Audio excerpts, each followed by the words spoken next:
Ya alhamdulillahirabbil alamin. Terima kasih para pemirsa di rumah yang tentunya masih setia menyaksikan kami di sini dalam program Majelis Sore, Majelis Kita Semua.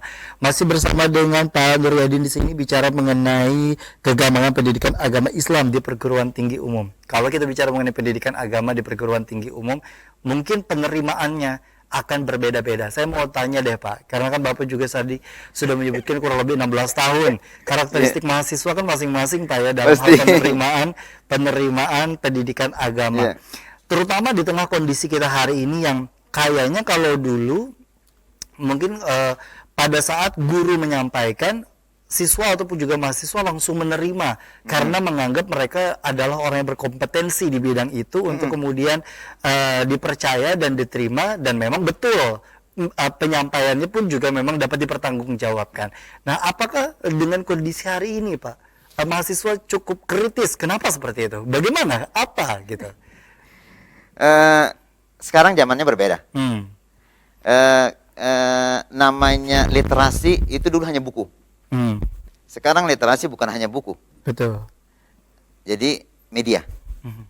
Media ini cukup mempengaruhi dalam pemahaman keberagaman mahasiswa.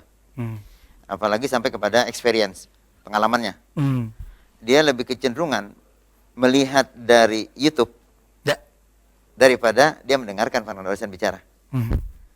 Paling-paling katanya dosen juga mengambil sumbernya di YouTube. Atau di Google, atau mungkin di YouTube lebih dapat mereka terima karena dosen mungkin dengan pengucapan kalimat-kalimat yang akademis. Boleh jadi seperti itu. Boleh jadi dia lebih familiar ketika dia melihat di YouTube penjelasan contoh mengenai tauhid, bagaimana cara beriman atau mengenal Allah. Ternyata dia lebih kecenderungan mendengarkan YouTube-nya Agim daripada si dosen bicara. Betul.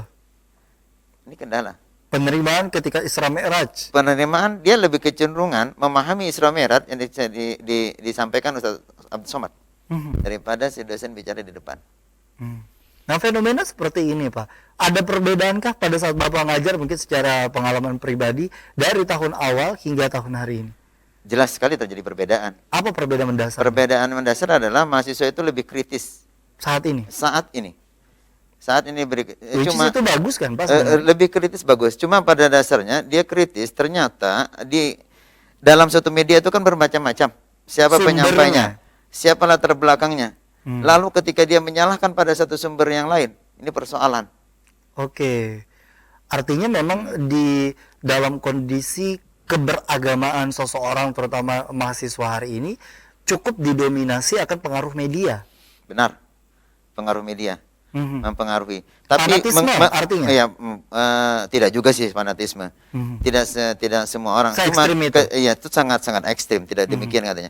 Ketika seorang mahasiswa itu mempunyai latar belakang dengan dia mungkin boleh jadi di SMA atau dia di SMP, tapi yang udah di sanawiyah atau aliyah, dia mempunyai basic pengalaman pengetahuan pada saat itu, dia masih bisa untuk melakukan filter. Siapa yang menyampaikan? Dasarnya apa? Maka dia bisa memilih dan memilah.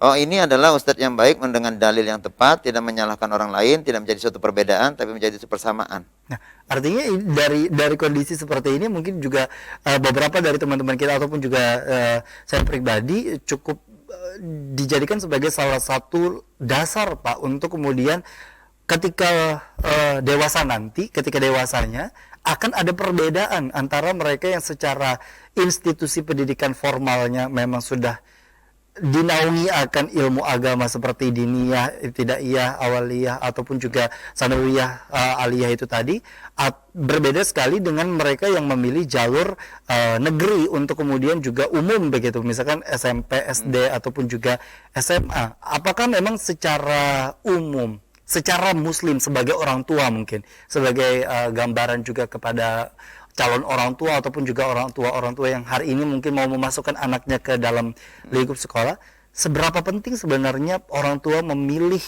dan diskusi dengan anak untuk merujuk kepada sekolah-sekolah yang memang latar belakangnya berpandangan dan berdasarkan ilmu agama? Orang tua itu perlu melalui pertimbangan ketika kita melihat kalau kewajiban kita sebagai orang tua untuk mendidik anaknya.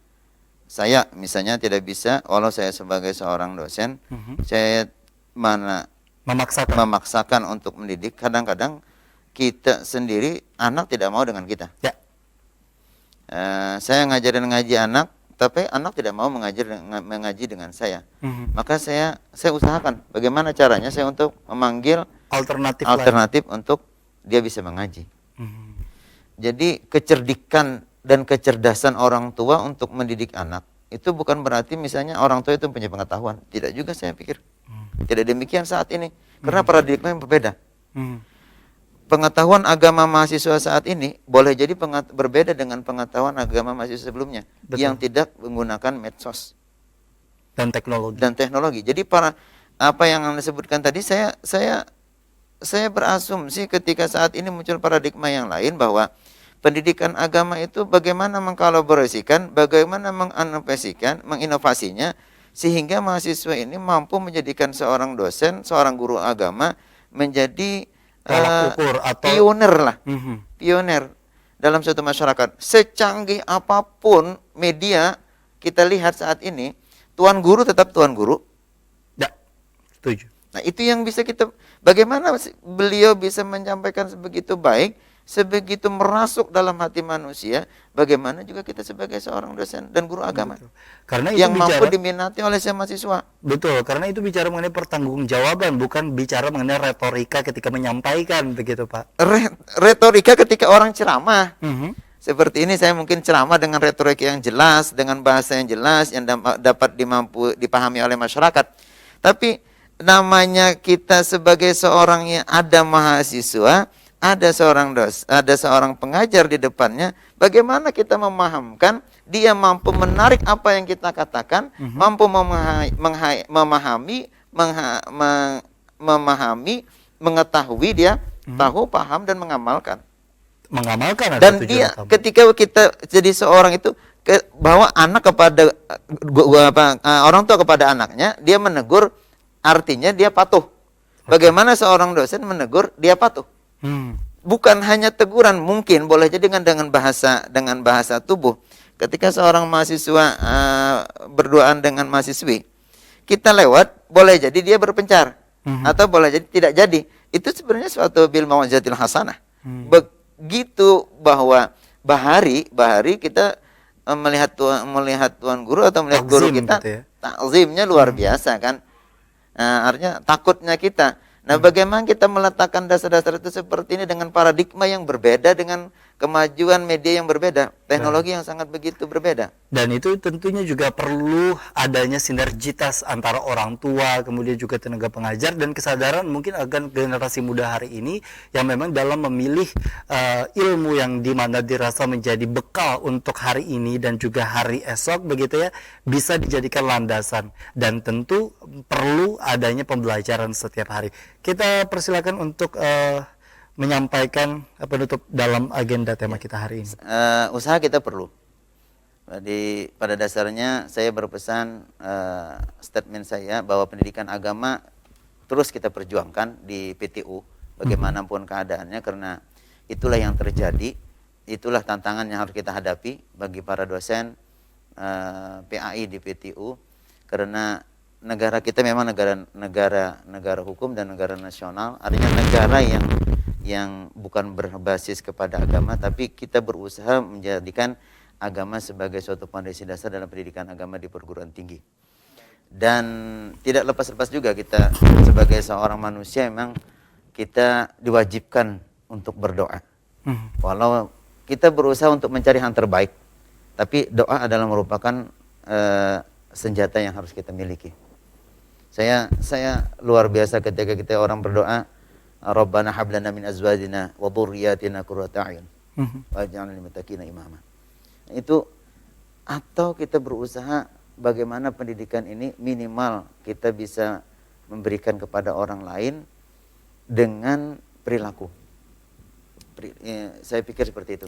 Dan itu yang mungkin lebih utama dibandingkan dengan kalimat kata-kata tapi tidak dipercontohkan sebagai uswatun hasanah ya, itu tadi. Saya bisa berpendapat seperti itu. Karena dalam sosiologi kita begitu. Baik. Kita ini sebenarnya sangat familiar, sangat toleransi, sangat demokratis, sangat tolong menolong, dan itu tercermin. Alhamdulillah kalau di Kalimantan Selatan munculnya suatu anarkisme di mahasiswa dengan dalih agama itu sangat kecil. Dan sangat dapat kecil. Didiskusikan Dan dapat kalaupun didiskusikan. Kalaupun ada terjadi begitu Pak. Dan tidak ada sebenarnya radikal dalam perbuatan mahasiswa. Tidak ada sebenarnya. Baik. Karena alhamdulillah kita banyaknya majelis-majelis ta'lim di Kalimantan Selatan itu juga diminati oleh mahasiswa-mahasiswa. Dan mungkin dari orang tuanya yang memberikan pandangan kepada anak-anaknya itu tadi. Baik, terima kasih Pak Miryadin Asadias HMAG yang sudah hadir di studio Dita TV. Saya selalu bersama keluarga Pak. Semoga dengan apa yang disampaikan memang tadi membawa keberkahan dan kemudian juga kepemahaman akan tentang pentingnya dari diri kita untuk belajar ilmu agama yang memang tidak bisa semua kita tumpukan di institusi pendidikan formal, tapi juga mungkin bisa kita bangun dengan cara memperkaya ilmu, baik itu melalui teknologi dengan memanfaatkannya dan mencari sumber yang memang tepat sesuai dengan apa yang diarahkan oleh tuan guru kita ataupun juga majelis ta'lim maupun juga orang tua lingkungan terdekat kita. Terima kasih Pak Miryadin, terima kasih bagi para pemirsa di rumah yang sudah menyaksikan program Majelis Sore hari ini. Saatnya kami berdua undur diri dari hadapan Anda. Wassalamualaikum warahmatullahi wabarakatuh. Waalaikumsalam warahmatullahi wabarakatuh.